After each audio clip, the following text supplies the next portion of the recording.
So Jackson, we're here doing a series on how to drive the golf ball better for our friends at Srixon. If you're going to drive it better, the first thing you got to do is have the right driver in your hands. Correctly. And so you and I have done a lot of fitting over the years together. You do all of my fitting here at Frederica, and some of the common misfits that I see all the time is, in general, I would tell you that the majority of people come to us and they don't have enough loft in their driver and they have too stiff a shaft. And the result is it forces you into making a golf swing that's not very powerful, because if you don't have enough loft and you don't have enough, and you have too stiff a shaft, you can't get the ball in the air. Correct. You know, and everybody knows we're trying to launch it higher now, That's right? So the result then for a player is, if you have too stiff a shaft and you don't have enough loft, is you start trying to create the loft by tilting your spine away from the target. Right? So that does add loft, but if you think about it as far as power and efficiency, I mean, if I was going to punch you, I wouldn't punch you falling away, would I?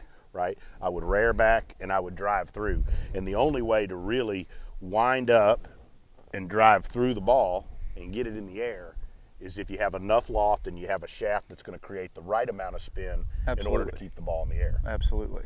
So the best part about the new ZX5 and ZX7 with fitting features, my favorite personally is the standard flat feature. So when you're changing shafts, you can also lay down the face a little bit to get the head flatter, right? Which we've talked about for good players can be a great piece. Well, absolutely, because we already talked about how most people have not enough loft, too stiff a shaft, and then they, you know, makes them make an incorrect golf swing trying to launch it in the air, less powerful, right? So we're trying to add loft so they can get it in the air.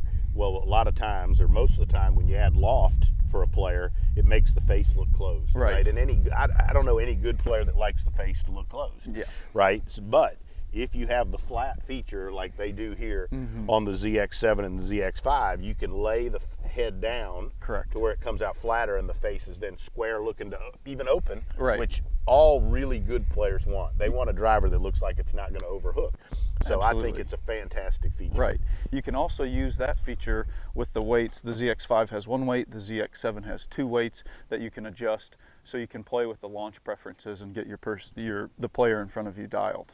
So what we're saying here is, with the ZX7 and the ZX5, you've got a driver that, one, we already know that the ball speed numbers and how hot the ball is coming off the face, now with, you know, basically two springs, that you're going to have outstanding ball speed numbers. So you're going to hit it, it's going to come out faster, you're going to hit it further, but now you have the ability to fit any player of any ability for a driver that's going to allow them to make a better, more efficient golf swing that's going to hit it further and straighter. Absolutely. So it's the right driver to put in anybody's bag.